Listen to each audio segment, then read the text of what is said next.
got to Dallas being a little tougher on the inside. Got to hit that shot, beautiful move, but you got to convert.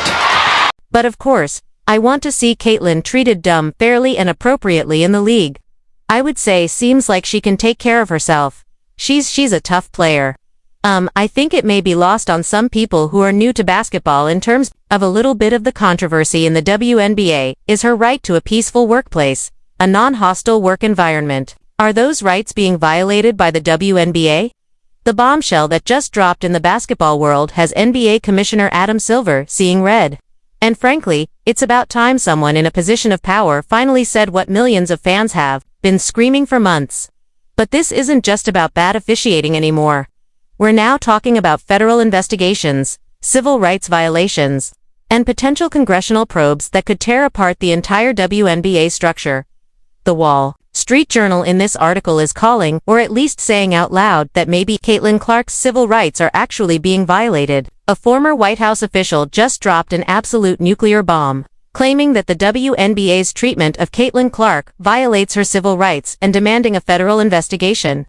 When former government officials start talking about civil rights violations in professional sports, you know, this situation has spiraled completely out of control. Maybe WNBA leadership should at least have to go sit in front of some people and answer some very uncomfortable questions. The Wall Street Journal, one of the most respected publications in America, published an opinion piece essentially calling for a congressional investigation into Clark's treatment. When the Wall Street Journal is writing about basketball files as a civil rights issue, you know we've crossed into uncharted territory. Now, it talks about the fact that Caitlin Clark has basically done for the WNBA what Michael Jordan did for the NBA, right? Instead of protecting its transformative star, the league's leadership ignores the relentless targeting of Miss Clark. Stephen A. Smith just poured gasoline on this fire by declaring that the government would have a case if they decided to investigate the WNBA's handling of Clark. They're going to be silent. Now, before you go any further, I'm not here saying that the case will be won by the government if it got to that point or anything like that. I'm saying they have a case. Smith basically said what everyone's been thinking. If you reverse the races and imagine white players systematically targeting the league's only black superstar while referees allowed it, there would be federal investigations launched immediately. The double standard is so obvious that even mainstream media can't ignore it anymore. A galvanizing talent that has done wonders for the NBA. If she is seen to be physically getting abused on a basketball court in a way, that is such a clear and flagrant discrepancy compared to what happens to others that man is not going to say something. But let's back up and examine exactly what evidence has created this constitutional crisis in women's basketball. The statistical analysis that started this avalanche came from independent basketball analysts who did what the WNBA, apparently, refused to do. They actually counted the fouls. The data is absolutely staggering and frankly embarrassing for a professional league. Caitlin Clark was flagrantly fouled 6 times during her rookie season. 6 times. To put that in perspective, that's more flagrant fouls than most players receive in their entire careers. And Clark managed to rack them up in just her first year. Those were just the flagrant fouls that were actually called. The video evidence shows dozens of incidents where Clark was clearly fouled with no whistle, contacted unnecessarily with no consequences, and targeted with aggressive plays that would have resulted in technical fouls or ejections if they happened to any other superstar player in professional basketball. This systematic pattern of differential treatment is exactly what civil rights advocates look for when building discrimination cases. But there was this whole conversation around Caitlin Clark that these women tried to invent this false narrative that the refs actually favor her and officiate her differently. Like Angel Reese tried to say it before, and you see it right here, and it feels like the refs in the WNBA buys into it. Like they're like, we're not going to give her calls. Everyone called out WNBA referees directly for their continuous missed calls on Clark. When ESPN, a network that has broadcast partnerships and financial relationships with the WNBA, publicly criticizes the officiating, you know, the situation has reached a breaking point. They basically said what everyone with functioning eyeballs already knew. The refs were failing Caitlin Clark. And by extension, they were failing the entire league. The most damning evidence came from game tape analysis that showed a clear pattern of inconsistent officiating that's now being examined through a civil rights lens. When other players drove to the basket, they got calls. When Clark drove to the basket, she got hammered with no whistle. When other players got breathed on beyond the three-point line, they got free throws. When Clark got body-checked while shooting threes, referees somehow missed it completely.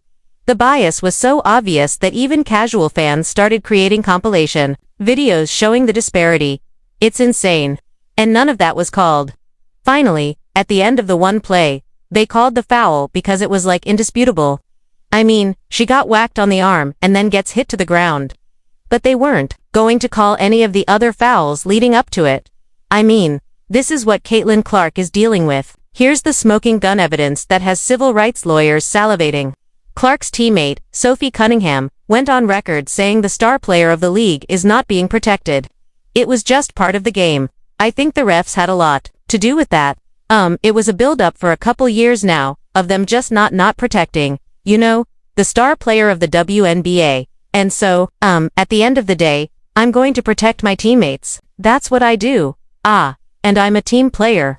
So, when your own teammates are publicly calling out the league's failure to protect you, that's not just bad optics. That's potential testimony in a federal discrimination case. Clark herself provided what could be the most crucial evidence when she stated, "Everybody is physical with me. They get away with things others don't." Yeah, I think everybody's physical with me. They get away with things that, probably other people don't get away with. And it's tough. But that's just the fact of the matter is like this is a very Here's Beckers leaning and dropping it in. That's not just a frustrated player complaining about tough treatment. That's documented testimony of desperate treatment that civil rights lawyers dream about. Adam Silver knows that quote could end up in federal court documents if this situation continues escalating. The nuclear option became real when Oda Wilson, a three-time league MVP, admitted that race is a huge thing in the WNBA's treatment of different players. When established stars are acknowledging that racial dynamics are influencing how players get treated, you've crossed from officiating controversy into civil rights territory. Silver understands that once racial discrimination becomes part of the conversation, this stops being a sports story and becomes a federal case. Adam Silver, who has always been measured and diplomatic in his public statements, finally reached his limit when he realized this officiating controversy had attracted the attention of federal investigators and congressional representatives. His previous comments about wanting to see Clark treated fairly now look like desperate damage control attempts rather than simple diplomatic statements. Silver said he wants to see Clark treated fairly, but what he really meant was fix this embarrassing problem before federal investigators start examining every aspect of WNBA operations. The breaking point came when Silver realized that the poor officiating wasn't just hurting Caitlin Clark. It was creating a constitutional crisis that could bring federal oversight into professional sports. Clark brought unprecedented attention, sold-out arenas, television ratings that shattered records, and mainstream media coverage that women's basketball had never experienced. All of that progress was being threatened by a civil rights scandal that could result in congressional hearings and federal intervention. Silver's frustration became explosive when he acknowledged that societal issues were driving much of the outrage about Clark's treatment. What he was really saying was that the racial dynamics of this controversy had created a public relations nightmare that could result in federal investigations. The league looked petty, jealous, and frankly discriminatory when their officials couldn't protect their biggest star from systematic targeting. The evidence kept piling up throughout Clark's rookie season in ways that terrified Silver about potential federal scrutiny. Fans documented missed calls. Analysts broke down biased officiating, and even opposing players started acknowledging that Clark wasn't getting a fair whistle. The Chicago Kennedy Carter hip-checked Clark in what Silver himself called a welcome to the league moment. But the real issue wasn't that individual foul, it was the pattern of allowing that type of treatment to continue without consequences. Here's what really got Silver panicking. The statistics that civil rights advocates are now citing are absolutely devastating for the WNBA's credibility. Clark has missed 10 games due to injuries from excessive physical play, and ratings plummeted 55% without her on the court. 3 injuries have sidelined her for 10 games, and the All-Star game ratings plummeted 55%. The league's most valuable asset is being systematically targeted, injured, and sidelined while generating the exact evidence pattern that federal investigators love to see in discrimination cases. The WNBA's officiating inconsistency was making the entire league look not just Bush League, but potentially discriminatory. Professional sports depend on the perception of fairness and competency. When fans can clearly see that superstar players are being treated differently because of racial bias rather than skill level, it destroys more than the integrity of competition. It creates federal cases. The statistical deep dive